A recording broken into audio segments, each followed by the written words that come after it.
กันบาดโอ้ยโอ้ยโอ้ยขึ้นโน้นบิดของอีกภาคนั่นเวิร์นเก่งภาคนี่ของภาคนั่นได้ไต่ขัวไปแล้วอุ้ยแต่ย่านครับขัวไปกันเนี่ยใกล้จะมีฮาวจับเนี่ยจับทั้งสองข้างไปไต่ข้ามไปให้ไปหน้าน้ำบบ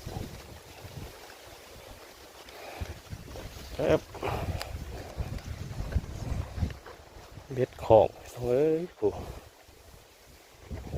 บรรยากาศขึ้นมาสูงน้ำก็ประมาณแถวนี่แหละนั่งแถวนี่แหละน้ำนะข้ามมันหกบ้างเนี่ยโคกเองเลยกันเบ็ดของ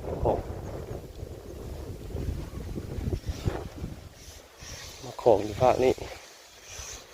กลับมาปลดก่อนดีเพราะมาของอันแถวอันมีขัวกระไดลงอีกได้คน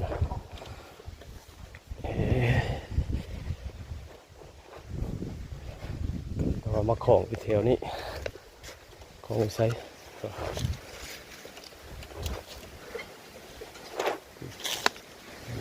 ของลุม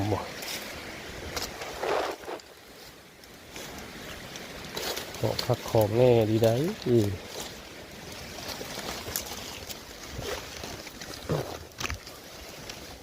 โอ้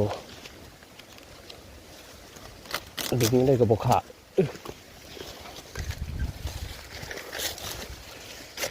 กลับไปที่เก้าแหละมาปลดโอ้มือฟ้ามือผลบ่มันนี่คึบๆหน่อยขึ้นไปเก้าไปคือเก้า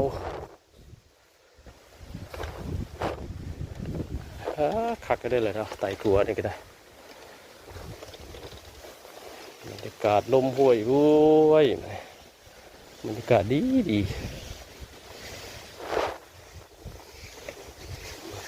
บ่ฮ้อนแล้วก็บ่หนาวมีลมเย็น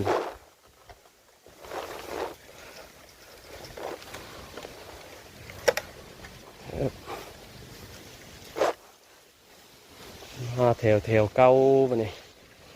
แถวเก้าเลยทำไม